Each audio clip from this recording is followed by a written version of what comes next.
বিসমিল্লাহির রহমানির রহিম। আসসালামু আলাইকুম ওয়া রাহমাতুল্লাহি ওয়া বারাকাতুহু। প্রিয় দর্শক, নতুন বছরের এই প্রথম প্রহরে আমাদের সবার মনে একটি নতুন সূচনা, নতুন আশা। আসুন আমরা এই বছরের শুরুটা করি এমন কিছু কাজ দিয়ে যা আমাদের এই দুনিয়া ও আখিরাত উভয়ের জন্য কল্যাণ বয়ে আনবে। নতুন বছর মানে নতুন সুযোগ। এটি এমন একটি সময় যখন আমরা আমাদের জীবনের ভুলগুলো থেকে শিক্ষা নিয়ে নিজেকে নতুনভাবে সাজাতে পারি। আমাদের নবীজি সাল্লাল্লাহু আলাইহি ওয়াসাল্লাম বলেছেন, প্রত্যেক কাজের পুরস্কার নির্ভর করে নিয়তের উপর। তাই আসুন আমরা এই বছরকে শুরু করি একটি বিশুদ্ধ নিয়তের মাধ্যমে। আপনারা কি জানেন, সামান্য কিছু আমলই আমাদের জীবনকে বদলে দিতে পারে। প্রতিদিন 5 ওয়াক্ত সালাত সময়মতো আদায় করুন। এটি আমাদের জীবনের প্রথম ও প্রধান দায়িত্ব। পবিত্র কুরআন পড়ুন এবং এর অর্থ বুঝে আমল করার চেষ্টা করুন।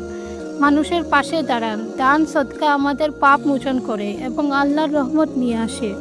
এবং সবসময় আল্লাহকে স্মরণ করুন, দোয়া করুন, আল্লাহর কাছে ক্ষমা চান। নতুন বছরের এই মুহূর্তে আমরা একটি বিশেষ দোয়া শিখে নিই। আল্লাহুম্মা ইন্নী আসআলুকা খাইরা হাজা আল আম ওয়া খাইরা মা ফিহি ওয়া আউযু বিকা মিন শাররি হাজা আল আম ওয়া শাররি মা ফিহি। অর্থ: হে আল্লাহ, আমি আপনার কাছে এই বছরের সমস্ত কল্যাণ এবং এর ভেতরে যা কিছু কল্যাণকর তা প্রার্থনা করছি, এবং আমি আপনার কাছে এই বছরের সমস্ত অকল্যাণ এবং এর মধ্যে যা কিছু ক্ষতিকর তা থেকে পানাহ চাই। এই দোয়া আমাদের জীবনের শান্তি, বরকত এবং আল্লাহর রহমত নিয়ে আসবে। প্রিয় বন্ধুরা, আমাদের জীবনের প্রতিটি দিনই আল্লাহর কাছ থেকে একটি অমূল্য উপহার।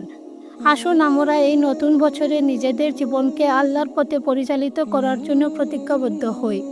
আল্লাহ আমাদের সকলকে হেদায়েত দান করুন এবং আমাদের জীবনকে সুন্দর ও অর্থপূর্ণ করুন। ভিডিওটি যদি আপনার হৃদয় ছুঁয়ে যায় তবে অবশ্যই লাইক, শেয়ার এবং সাবস্ক্রাইব করুন। আপনার দোয়া আমাদের একমাত্র শক্তি। আসসালামু আলাইকুম ওয়া রাহমাতুল্লাহি ওয়া বারাকাতুহু।